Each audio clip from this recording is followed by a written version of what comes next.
रूस के राष्ट्रपति व्लादिमीर पुतिन ने यूक्रेन के 2 राज्यों को स्वतंत्र करार दे दिया है। पुतिन ने राष्ट्र को संबोधित करते हुए पूर्वी यूक्रेन के 2 अलग अलग क्षेत्रों को अलग देशों की मान्यता दी।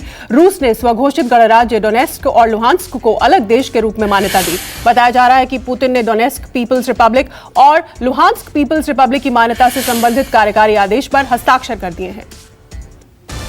रूसी राष्ट्रपति के ऐलान के बाद यूक्रेन के राष्ट्रपति का बयान आया है। यूक्रेन के राष्ट्रपति जेलेंस्की ने देश को संबोधित करते हुए कहा कि हम डरते नहीं, पश्चिम से स्पष्ट समर्थन की उम्मीद है। रूस के इस फैसले पर अमेरिका की ओर से भी प्रतिक्रिया आई है। व्हाइट हाउस की प्रेस सचिव ने कहा कि राष्ट्रपति जो बाइडेन जल्द ही एक आदेश जारी करेंगे जो अमेरिकी नागरिकों को लुहांस्क और डोनेस्क क्षेत्र में इन्वेस्टमेंट से रोकेगा। यूक्रेन संकट पर यूएन सुरक्षा परिषद की बैठक जारी है। यूक्रेन रूस संकट पर यूनाइटेड नेशन सिक्योरिटी काउंसिल की बैठक में भारत ने कहा कि यूक्रेन में शांति बहाली जरूरी है। यह मुद्दा सिर्फ बातचीत से ही सुलझ सकता है, साथ ही सैन्य टकराव से बचने की जरूरत है। भारत शांति से समझौते के पक्ष में है। वहीं भारत की ओर से बैठक में कहा गया कि यूक्रेन में भारतीयों की सुरक्षा हमारी प्राथमिकता है। यूएनएससी की बैठक में अमेरिका ने रूस को जमकर लताड़ा। अमेरिका ने यूएनएससी की बैठक में कहा कि यूक्रेन पर हमला करने के लिए रूस पर कड़े फैसले लिए जाएंगे। इस समय कोई भी किनारे पर खड़ा नहीं हो सकता। यह संयुक्त राष्ट्र के सदस्य राज्य के रूप में यूक्रेन की स्थिति पर हमला है। अमेरिका के अलावा ब्रिटेन ने भी रूस के खिलाफ कड़ा रुख जाहिर किया और कहा कि रूस को अपना वो फैसला वापस लेना चाहिए जिसमें यूक्रेन के 2 हिस्सों को अलग देश के रूप में मान्यता दी गई है। यूक्रेन पर यूनाइटेड नेशन सिक्योरिटी काउंसिल की बैठक में रूस का बयान, राजनयिक समाधान के लिए कूटनीति के लिए रास्ते खुले हैं।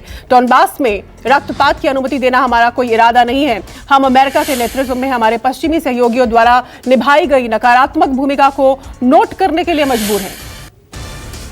यूनाइटेड नेशन सिक्योरिटी काउंसिल की इमरजेंसी बैठक में यूक्रेन ने बयान दिया है। यूक्रेन के प्रतिनिधि ने बैठक में कहा कि आज संयुक्त राष्ट्र संघ की पूरी सदस्यता पर हमले हो रहे हैं। हम शांति चाहते हैं। हम एक राजनीतिक और राजनयिक समझौते के लिए प्रतिबद्ध हैं। हम उकसावे के आगे नहीं झुकते। वहीं यूक्रेन के प्रतिनिधि ने रूस से बातचीत के लिए भी अपनी मांग रखी और साथ ही कब्जे वाले इलाकों से रूसी सैनिकों की तत्काल वापसी की मांग की। यूक्रेन में फंसे भारतीयों की आज से वापसी होगी। एयर इंडिया के विशेष विमान से यूक्रेन में पढ़ रहे छात्रों को भारत लाया जाएगा। यूक्रेन के बोरिस्पल इंटरनेशनल एयरपोर्ट के लिए उड़ानें 22, 24 और 26 फरवरी को जाएंगी। ये सभी उड़ानें 256 सीटों वाली बोइंग 787 ड्रीमलाइनर की होंगी। रूस यूक्रेन संकट का दुनिया भर में भारी असर। दोनों देशों के बीच तनाव के चलते स्टॉक्स में गिरावट आई है। अमेरिका और यूरोप के साथ एशियन बाजार में भी लगातार गिरावट दिख रही है। वहीं रूस और यूक्रेन के बीच गहराते संकट की वजह से कच्चे तेल के दाम भी बढ़ गए हैं।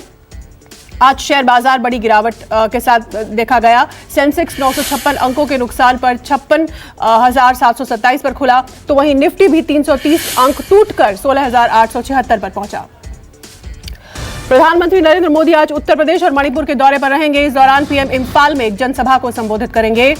पीएम सुबह 11 बजे मणिपुर की हिंगांग विधानसभा के लोगों को संबोधित करेंगे। वहीं दोपहर में वो उत्तर प्रदेश लौटेंगे, जहां करीब 3:35 पर वो यूपी के बहराइच में पयागपुर इलाके में रैली को संबोधित करेंगे। पीएम के अलावा सीएम योगी आदित्यनाथ आज अयोध्या, गोंडा, बहराइच और बाराबंकी में कई जनसभाओं को संबोधित करेंगे। गृह मंत्री अमित शाह आज प्रयागराज में रोड शो करेंगे। बीजेपी के अलावा अखिलेश यादव और केजरीवाल भी यूपी में चुनाव प्रचार आज करेंगे। देश में कोरोना की रफ्तार कमजोर हुई है। पिछले 24 घंटे में देश भर से 13,405 कोरोना मामलों की पुष्टि हुई है, जबकि एक दिन में 235 लोगों की कोरोना से जान गई। वहीं देश में पिछले एक दिन में 34,000 से ज्यादा लोग कोरोना से रिकवर हुए हैं, जिसके बाद अब भारत में 1,81,000 से ज्यादा कोविड के एक्टिव पेशेंट हैं। आपको बता दें कि देश में वैक्सीनेशन की रफ्तार में कमी दर्ज की गई है। पिछले 24 घंटे में 35 लाख वैक्सीन के डोज दिए गए हैं।